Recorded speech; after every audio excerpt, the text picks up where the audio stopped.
স্বস্তির নিঃশ্বাস চায়, আর পুরানা রাজনীতি ফিরে যেতে চায় না। এই পুরানা রাজনীতি বাংলাদেশকে আগাইতে দেয় নাই, পায়ে জিঞ্জির দিয়ে আটকে রেখেছে, সামনে দৌড়ানোর সুযোগ দেয় নাই। আমরা সেই বাংলাদেশকে আল্লাহর উপর ভরসা করে পাল্টে দিতে চাই।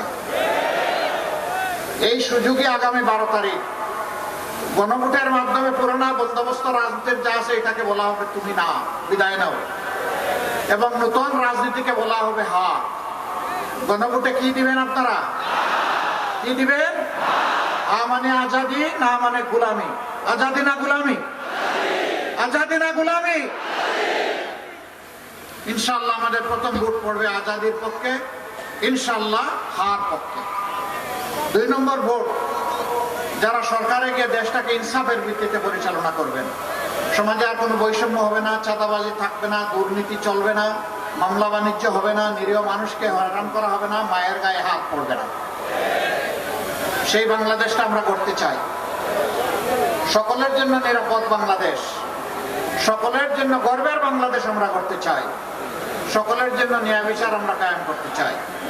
সেই ন্যায় বিচারটা, যে অপরাধ করলে একজন সাধারণ মানুষের বিচারে একটা শাস্তি হবে, একই অপরাধ যদি দেশের প্রধানমন্ত্রী কিংবা প্রেসিডেন্ট করেন, তাদেরকেও ছাড় দিয়ে কথা বলা হবে না,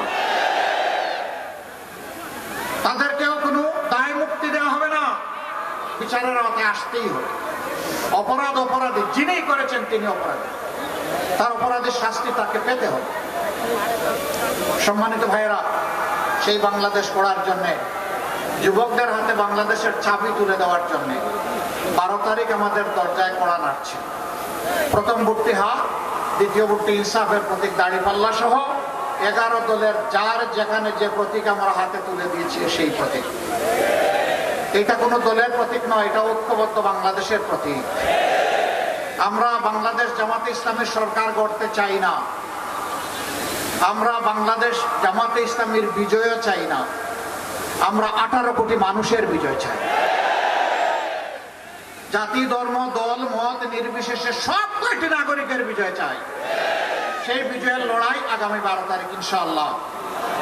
আপনারা ইনসাফের প্রতীক দাঁড়িপাল্লার পক্ষে থাকবেন। এখানে যেহেতু অন্য কোনো প্রতীক নাই, এই জন্য আমি এটা বললাম। অন্য জায়গায় যেটা আছে সেখানে তাই বলবো ইনশাআল্লাহ। এবার আমি এই প্রতীক, দাঁড়িপাল্লা প্রতীক, আমি এক এক করে 2 আসনের ভাইদের হাতে তুলে দেব। আপনারা দোয়া করবেন, আপনারা আল্লাহর সাহায্য চাইবেন, এবং এই লড়াইয়ে ইনশাআল্লাহ আমি বিশ্বাস করি আপনারা বিজয়ী হবেন। আমি কথা দিচ্ছি, আপনারা যদি আমাদের উপর আস্থা রাখেন, ইনশাআল্লাহ আমরা যদি সরকার গঠনে সক্ষম হই, আমরা ইনশাআল্লাহ আপনাদের আস্থার প্রতিদান দেব। আজকে যে দাবিগুলো এখানে উচ্চারিত হয়েছে, একটি সমাজকে এগিয়ে নেওয়ার জন্য, তাকে অস্বীকার করার কোনো উপায় নেই। আমি কথা দিচ্ছি আপনাদের সাথে ইনশাআল্লাহ আমরা বেইনসাফি করব না, এই ক্ষেত্রে আমরা ইনসাফ করবো ইনশাআল্লাহ।